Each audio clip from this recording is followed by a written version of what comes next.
Welcome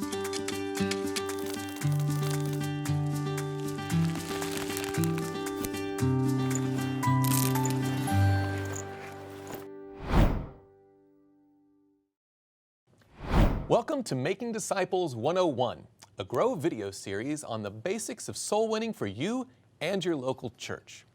Now, Jim, today we're going to ask a question that a lot of people probably have struggled with at some point or another. How is it possible that we can have a lot of activities and a lot of people involved in the work of the church and yet not see church growth? Why isn't our church growing? Well, you know, the church is focusing on this. Total member involvement is an initiative that is being spread all across the globe for the Seventh-day Adventist Church. And really, the personal ministries department has always been tasked with this idea of trying to get every member involved. In fact, in the church manual, on page 132, it says the personal ministries department is to enlist all members and children in some form of personal outreach service. Amen. Amen. But we need to clear up a misconception. Let's say that your church got every member involved in some form of personal outreach service. Would that mean that the church would grow? The answer for most people is yes, of course. But the actual answer is not necessarily, which the question pretty much reveals that a lot of churches recognize that even when they get a lot of people active, it doesn't necessarily mean that the church grows. What's the problem? Well, a lot of it probably stems back to the root misunderstanding of discipleship and evangelism, this compartmentalized problem, because if everybody is ministering to physical needs, for example, but no one is actually sharing the gospel, like distributing literature or asking for Bible studies, the church won't grow, even though everyone's active and working hard. If everyone is sharing literature, but there's no follow-up with the Bible studies, they're not making public evangelistic campaigns to appeal to the heart to make decisions, well, you're only going to get very little or nominal growth at best. So you can have total member involvement, but if you don't have active ministries in every phase of the disciple-making process, just like if we were talking about the agricultural model that Jesus gave us for soul winning, if you didn't prepare the soil and plant seed and cultivate, if you didn't do every part of it, you wouldn't have an end product. In the same way, unless we have active ministries in every phase of the evangelistic process, we're not going to see the growth that we want.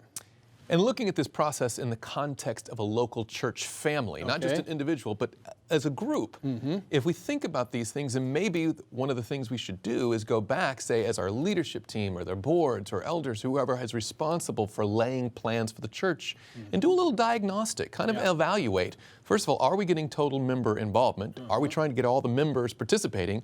But even more than that, how are we getting them participating? Are we actually trying to use the entire agricultural cycle or the evangelistic plan that the Lord gave us? Or are we kind of stuck in 1, 2, or 3 phases, but we have kind of an incomplete evangelistic strategy? Sometimes we have a bunch of people working, but 90% of them are all working in the same phase of the evangelistic process. So you have these growth bottlenecks that happen where you can't continue to grow. We need to make sure that we have every phase covered. So we encourage churches, look at each phase. Preparing the soil. Do you have church-wide community ministries to prepare the soil in your community?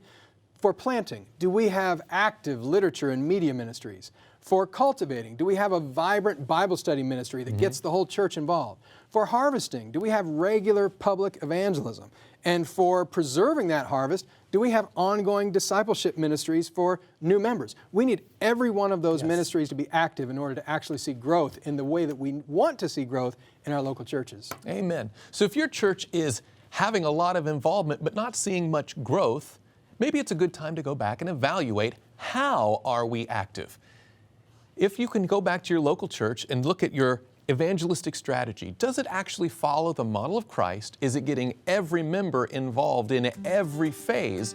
And if not, reevaluate, make new plans, and may the Lord bless your efforts and grow your church.